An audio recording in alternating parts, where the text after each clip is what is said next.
की और एक अंदर की। अंदर की सृष्टि में आप रहोगे तो आप हमेशा आनंद में रहोगे, और बाहर की सृष्टि में रहोगे तो आपको निश्चित आपको दुख मिलेगा। क्यों? बाहर का कोई सुख, दुनिया का कोई सुख बाहर का, वो क्या है? वो क्षणिक है, क्षणभंगुर है, वो परमानेंट नहीं है। क्यों नहीं है? क्योंकि जो दिखे सब चलनहार। जो भी दिख रहा है इस जगत में वो सब जाने वाला है, कोई रहने वाला नहीं है। तो ऐसे में आप जो है बाहर का आधार क्यों लेते हो? अभी गुरुजी ने बोला ना, बाहर का आधार सुख तुम अगर बेटे से लेते हो, जब बेटा चला जाएगा तो तुमको रोना आएगा। चले हैं यहां गुरुजी ने क्या बोला है? इंद्रियों की शक्तियां बाहर की ओर, जो बाहर से तोड़कर उन्हें अंदर से जोड़ लो। ये चूंकि चम की आंखें बाहर ही बार बार देखती हैं, बाहर से इसे देखना बंद कराओ और अंदर झांको, अंदर देखो। गुरु ने क्या बोला? तेरे ही अंदर सारा माल खजाना। कोई चीज ऐसी पूरे ब्रह्मांड में है और तुम्हारे अंदर न हो। जो अंदर है वही बाहर है। बाहर जो डोले भरम में डोले, जो बाहर घूमता है वो भरम में है। सब कुछ तुम्हारे ही अंदर है। तो अपने खोज अपने अंदर से करो।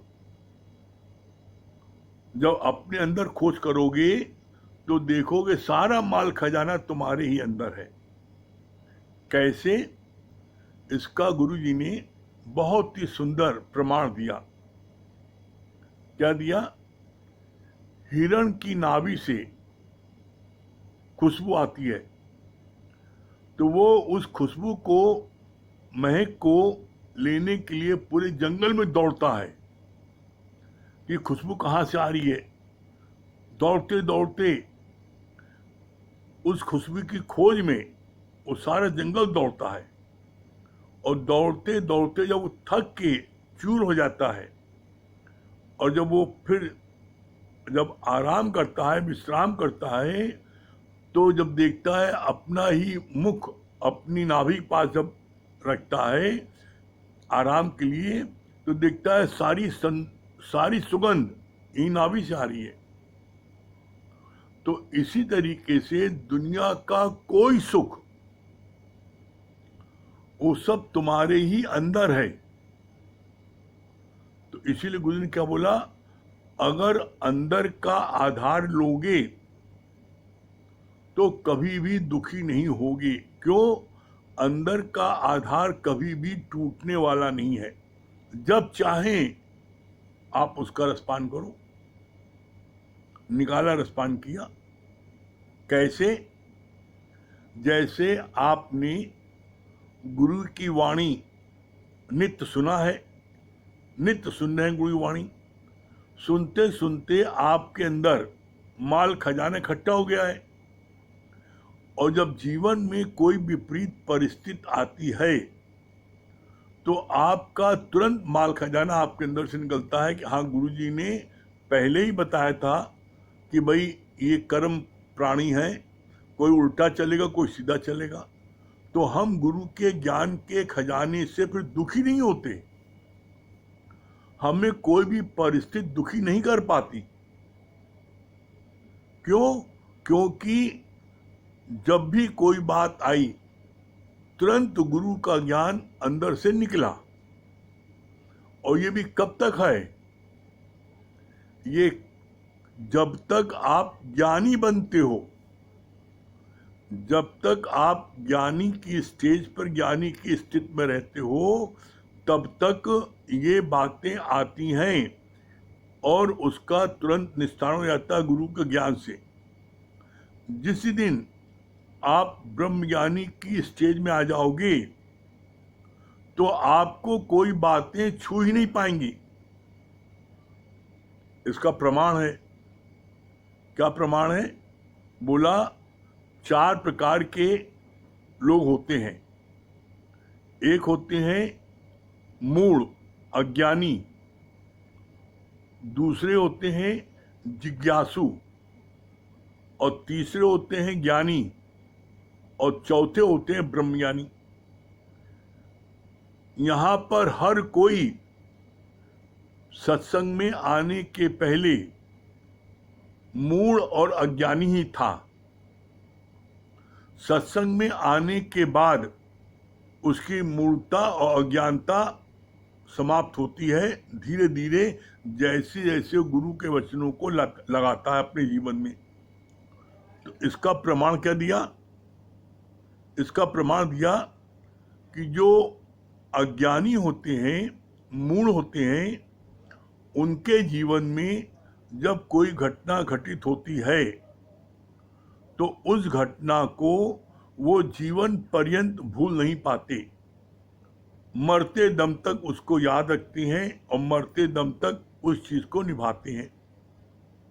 जैसे गुरु ने उदाहरण दिया, जैसे अज्ञानी हैं माँ बाप और बेटे ने कोई कड़ू वचन बोल दिया, तो माँ बाप अज्ञानता में क्या बोलते हैं? आज से हमारा तुम्हारा नाता रिश्ता समाप्त, अब मेरे मरने के बाद ही मेरी अर्थी पर हाथ मत लगाना। कसम दे जाते हैं और बच्चे से नाता रिश्ता तोड़ देते हैं। क्यों? क्योंकि वो अज्ञानता में है, मूढ़ बुद्धि है, उन्हें गुरु नहीं मिला है, तो वो ऐसे वचन बोलते हैं और वो सारी जिंदगी बच्चे से नाता रिश्ता तोड़ देते हैं और पत्नी को बोल देते हैं कि हमारे मरने पर बेटे को कदर हाथ नहीं लगाएगा। यह है मूढ़ व्यक्ति की पहचान, अज्ञानी व्यक्ति की पहचान। फिर दूसरे कौन होते हैं? जिज्ञासु। तो बोला जो पहला जो व्यक्ति है, जो मूढ़ है, अज्ञानी है, इनके दिल में, इनके सीने में एक ऐसी लकीर खींच जाती है जैसे पत्थर पर आप सूजे से गड़ा के एक लाइन खींच दो और वो लाइन सारी जिंदगी मिटती नहीं है। उसी तरीके से इनके सीने पर वो घाव बन जाता है जो सारी जिंदगी मिटता नहीं है। दूसरे हैं जिज्ञासु, जो गुरु के ज्ञान को लेते हैं और लेते लेते उनके इतनी समझ आ जाती है कि कोई भी बात है तो मेरे ही कर्मों का फल है। और जब उनको समझ में सारी बातें नहीं आती और किसी चीज में अटक जाते हैं, जैसे किसी ने नुकसान पहुंचा दिया, किसी ने गाली बक्की और उनको समझ में नहीं, मैं तो इतना सीधा हूं, मैं तो इसकी इतनी इज्जत करता हूं और मेरे को यह गाली बक रहा है, उनके समझ में नहीं आता। तो वो गुरु से पूछते हैं, गुरु जी मैं तो इतने इसको प्यार करता हूँ, इज्जत देता हूँ, उसके बाद मुझको गाली बक रहा है। तब गुरु समझाता है। क्या बोलते हैं गुरु जी? कहते हैं कि तुम्हारे ही कर्मों का फल है, किसी जन्म में तुमने भी इसको ऐसी ही गाली बक्की है। तुम उस समय ये व्यक्ति बहुत सीधा था लेकिन तुमने इसको गाली बक्की थी, तो आज वो उसी चीज को रिटर्न कर रहा है। बोला जो बोगे सो काटोगे, तो उसी बात का रिटर्न आज कर रहा है। क्यों? क्योंकि बिन भोगे छूटे नहीं कर्म गति बलवान। कर्मों की गति इतनी बलवान है, बिना भोगे छूटे ही नहीं। तो इसलिए वो जो है वो तुम्हारे कर्म काट रहा है क्योंकि तुमको मुक्ति मिलनी है। तीसरे है ज्ञानी। ज्ञानी कैसे हैं? ज्ञानी जो है वो जो है उनको किसी की मदद नहीं लेनी पड़ती। जब उनके सामने कोई घटना घटित होती है, उनको किसी ने नुकसान पहुंचा दिया, किसी ने अपमान किया, तो उनके अंदर में स्वतः ज्ञान चलने लगता है। और जो ज्ञान चलने लगता है तो उस ज्ञान से उनको उसका उत्तर मिल जाता है कि मैंने भी कभी किसी जन्म में इसके साथ में इसको नुकसान पहुंचाया था, आज इसने मेरे नुकसान पहुंचाया, मेरे कर्म इसने काट दिए, तो इसका शुक्राना है। कैसे? बोला जैसे पानी में लकीर खींचो, जैसे पानी में लकीर खींचोगे, जैसे पानी में लकीर खींचोगे तो क्या होगा? जब पानी में लकीर खींचोगे तो पानी में लकीर जो है खिंचती जाती है, आगे खिंचती जाती है, लेकिन पीछे मिटती जाती है। तो ज्ञानी जो है वो किसी की मदद नहीं लेता। कोई भी जीवन बात आती है तो उसकी जो है लकीर आगे खिंचती जाती है, पीछे मिटती जाती है, ज्ञान की रोलिंग चलने लगती है। लेकिन जो जिज्ञासु अवस्था में है उसकी जो है उसकी लकीर होती है बालू पर लकीर, उसको स्वयं नहीं मिटा सकता। वो जब गुरुजन से पूछता है, गुरुजन उसकी बालू की लकीर को मिटाते हैं। और चौथे हैं ब्रह्मज्ञानी। ब्रह्मज्ञानी कैसे हैं? ब्रह्मज्ञानी वो हर समय अपनी आत्मा में विचरण करते हैं। जब आत्मा में कोई व्यक्ति विचरण करेगा तो इसका मतलब क्या हुआ? आकाशव्रत। आत्मा कैसी है? आकाशव्रत। जब आप आकाशवत हो जाओगे तो नथिंग कैन टच स्काई। आकाश को कोई चीज छू नहीं सकती, चाहे आप गोला मारो, चाहे बंदूक मारो, चाहे बम मारो, चाहे रॉकेट मारो, आकाश को कोई चीज छू नहीं सकती। तो जो ब्रह्म ज्ञानी होते हैं वो हर समय अपनी आत्मा में विचरण करते हैं, हर समय उनकी स्थित आत्मा का रहती है। तो उनको दुनिया की कोई परिस्थिति, दुनिया का कोई बात उनको लगती नहीं है, उनको छू नहीं पाती, जिसके कारण से वो अपनी आत्म मस्ती में मस्त रहते हैं। आपको लगती क्यों है? जब आप अपनी ब्रह्माकार वृत्ति से, आप हो तो ब्रह्म, हो तो गॉड, हो तो भगवान। क्यों? क्योंकि गुरु ने पहले दिन बोल दिया है, मान या न मान तू है भगवान। गुरु ने पहले दिन बोल दिया, यू आर ऑलरेडी गॉड। तुम्हें हम गधे से घोड़ा नहीं बनाएंगे, तुम पहले से ही भगवान हो, तो हम तुम्हें क्या बनाएंगे? लेकिन जब हम बोला, जब भूली आपसे, जब भूली आपसे बने, जब आप अपने को भूलते हो, मैं कौन हूं, हु एम आई, मैं कौन हूं, ये भूलते हो, मैं वो ब्रह्म हूं, ये भूलते हो, क्या बन जाते हो? बन जाते हो मैं पापा हूं, मैं मम्मी हूं, मैं इसका जो है बड़ा भाई हूं। जब आप कुछ बन जाते हो तो आपको वो रोल करना पड़ता है। अगर आप पिता बन गए तो बच्चे को सेटल कराना है, बच्चे को शादी कराना, बच्चे को व्यापार कराना है, आप सारा बोझ अपने पर लाद लोगे। आप माँ बन जाते हो तो बच्चे से मोह इतना अधिक आपको हो जाता है कि आप अपना सत्संग छोड़ देते हो।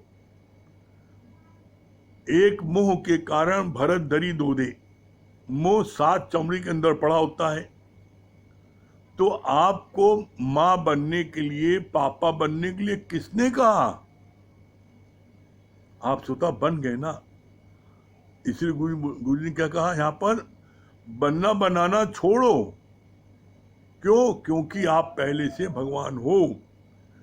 तो आप मूल बुद्धि से, अज्ञानता से, आप पहली सीढ़ी से आपको चढ़ना है और ब्रह्म ज्ञानी की सीढ़ी तक आपको जाना है, चौथी सीढ़ी पर। पहली सीढ़ी क्या है? अज्ञानता की मूल बुद्धि वाली, दूसरी है जिज्ञासु की, तीसरी है ज्ञानी की, चौथी है ब्रह्म ज्ञानी की। हर कोई मूल बुद्धि से ब्रह्म ज्ञानी की की स्टेज तक पहुंचना है। आप जहां पर हो, आप देखो, आपको कोई बात लगती है तो जीवन पर्यंत भूलती है। अगर जीवन पर्यंत नहीं भूलती है, इतनी बात लगती है, घाव करती है, तो आप अज्ञानी हो, मूढ़ हो। आपको गुरु समझाता है और वो बात भूल जाती है, तो आप जिज्ञासु स्टेज में हो। और आपको पूछना नहीं पड़ता, अपने आप आपके पास कोई समस्या आई, कोई दुख आया, और गुरु के ज्ञान से आपके अंदर ही रोलिंग चली और वो मिट गया, तो आप ज्ञानी हो। लेकिन आपके अंदर बात लगी तो आप ज्ञानी स्टेज में हो, ब्रह्म ज्ञानी स्टेज में नहीं हो। आपकी मंजिल है ब्रह्म ज्ञानी तक पहुंचना। तो आप ब्रह्म ज्ञानी, अगर आपको बात अभी कुछ भी टच कर रही है, पानी में लकीर है, लग तो रही ना, आपको कोई बात छू ना सके। जैसे आप आकाश में हवाई जहाज से आप सफर करते हो तो नीचे की कोई आवाज सुनाई पड़ती है? नहीं। तो इसी तरीके से आपको यहाँ पर ब्रह्म ज्ञानी की स्टेज पर पहुंचना है, और कोई काम मुश्किल नहीं जब किया इरादा पक्का। दुनिया में nothing is impossible in this world. दुनिया में कोई काम असंभव नहीं है जब आपका इरादा अगर पक्का हो तो। आपका इरादा पक्का है कि हमें इस मंजिल तक, जहां तक गुरु पहुंचा है ब्रह्म ज्ञानी की स्टेज पर, वहां तक हमको पहुंचना है, तो आप निश्चित पहुंचोगे। क्यों पहुंचोगे? इसका जवाब गुरुजी ने क्या दिया है? As you think so you become. As you think, जैसा आप सोचोगे वैसा बन जाओगे। आप बन सकते हो, आपके अंदर वो शक्ति है। आप अपनी शक्ति को जगाओ बस। आलस्य में, सोने में, लोगों से गपशप करने में अपना समय बर्बाद नहीं करो। समय बहुत थोड़ा है। आप चाहो तो आप जो है अभी का अभी आप मुक्त हो सकते हो। आप आज अभी संकल्प करो, सत्संग में बैठे बैठे, ये कल्प वृक्ष है। आप सत्संग में बैठे करो संकल्प कि आज से हम अपनी ब्रह्माकार वृत्ति में रहेंगे। कोई बात नहीं लगेगी, करके देखो, निश्चित आपको सफलता मिलेगी। द्वारका, हाँ द्वारका भैया क्या बोल रहे हैं?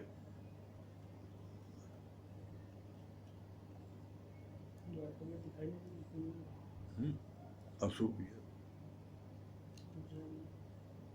द्वारका भैया हमारी आवाज सुन रहे हो तो? अशोक भैया, द्वारका भैया नहीं सुन पा रहे हैं, लगता है नेटवर्क उनका ठीक नहीं है। अशोक भैया हमारी आवाज सुन रहे हैं? अशोक भैया कीटगंज सेवाधारी, अशोक कुमार जी,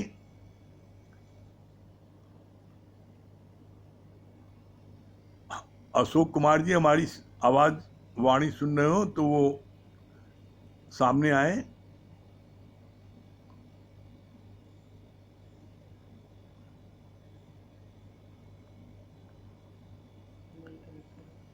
चलिए, इसमें जो है कनेक्शन नहीं हो पा रहा है, उनका भी चित्रगढ़। अशोक भैया आ गए? हाँ आ गया। हाँ हाँ हाँ, अशोक भैया बहुत अच्छा लग रहा है। क्या बोल रहे हैं?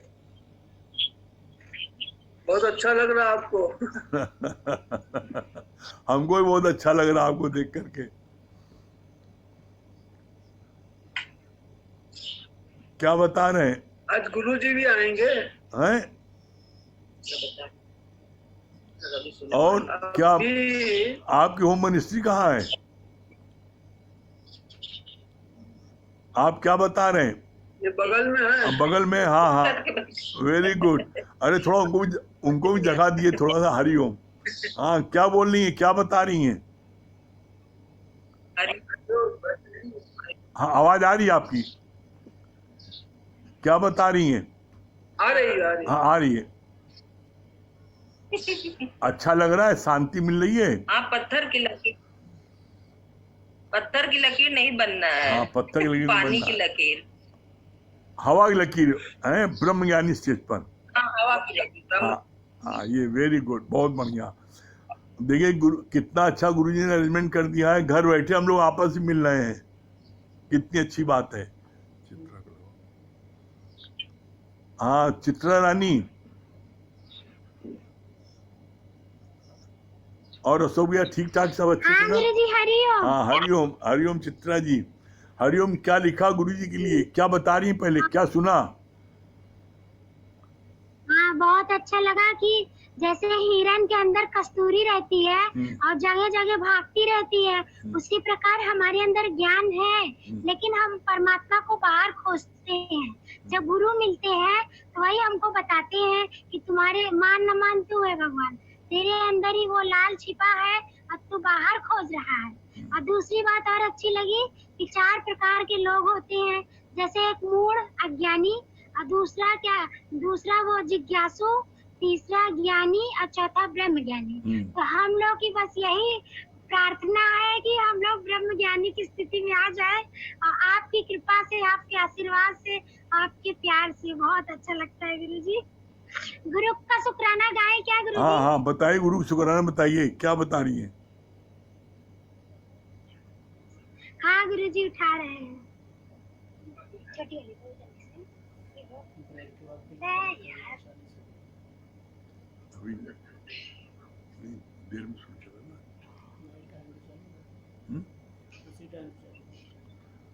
अच्छा रहमत तेरी जो लिखने बैठी, इन आँखों में है सूरत तेरी, मन मंदिर में है मूरत तेरी, होठों पर है नाम तेरा, श्वासों में है तू बसा। सुना है सतगुरु मेरे प्यारे सतगुरु, तू है सबका दाता, तीनों लोकों का सर्वज्ञाता। ऐ मेरे सतगुरु जी, तेरे से कहाँ कोई दूर है, हर ओर छाया तेरा ही नूर है, सबके दुखड़े हरने में आप तो मशहूर हैं, हम आपके दास हैं, इस बात का तो हमें गुरूर है गुरुजी, गुरूर है कि ऐसे सतगुरु मिले कि जो हमको मतलब हमेशा उठाए गुरुजी। बहुत शुक्राने आपके गुरुजी के कि हर लोग मतलब गुरुजी हमेशा उठते चले गए। यहाँ गए गुरुजी। हाँ नरेंद्र भैया, आपसे जो है आपका भजन सुनेंगे, ब्रेक के बाद सुनते हैं, आप मिला लीजिए, बस ब्रेक के बाद आपसे मिलते हैं, भजन आप सुनाइए, ठीक है?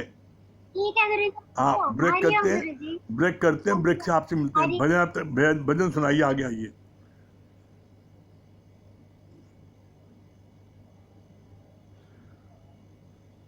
इसको हटा दें, रिकॉर्ड नहीं, इसकी आवश्यकता